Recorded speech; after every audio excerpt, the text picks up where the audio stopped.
ചേച്ചി നമ്മുടെ ഈ ടോപ്പിന്റെ റീസ്റ്റോക്ക് വന്നിട്ടുണ്ട്. ആഹാ, വന്നോ? 2 കളേഴ്സും ഉണ്ടോ? ഉണ്ട്. നമുക്ക് നോക്കാം.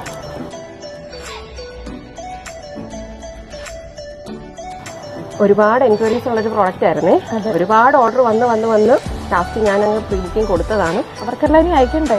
പ്രീ ബുക്കിംഗ് ഉള്ളവർക്ക് ഫസ്റ്റിൽ അയക്കണം, എന്നിട്ട് മതി ബാക്കി കസ്റ്റമേഴ്സിന് കേട്ടോ. ഓക്കെ ചേച്ചി, 499 പുതിയ ഡിസൈനുള്ള ഫ്രോക്ക് ഉണ്ട്. എടുത്തു നോക്കട്ടെ. ഇതാ വൈറ്റും ഉണ്ട്. 2 ഷെയ്ഡാണ് ഇതിൽ പറഞ്ഞിരുന്നത്. XXL ആണ് സൈസ്. പഴയ പോലെ തന്നെ ബാക്കിൽ ടൈ പ്രൊവൈഡ് ചെയ്തിട്ടുണ്ട് ഷേപ്പ് ആക്കാൻ വേണ്ടിയിട്ട്. സ്ലീവിൽ വ്യത്യാസമുണ്ട്. സ്ലീവിൽ വ്യത്യാസമുണ്ട്. ഇത്തവണ 3/4 ആണ്. കഴിഞ്ഞ തവണ ഷോർട്ട് ആയിരുന്നില്ലേ? കുറെ കസ്റ്റമേഴ്സ് പറയുന്നുണ്ടായിരുന്നു 3/4 സ്ലീവിൽ വേണമെന്ന്. അടിപൊളിയായിട്ടുണ്ടല്ലേ? ഇതേ കൊള്ളാം, വൈറ്റും കൊള്ളാം. വൈറ്റും കൊള്ളാം.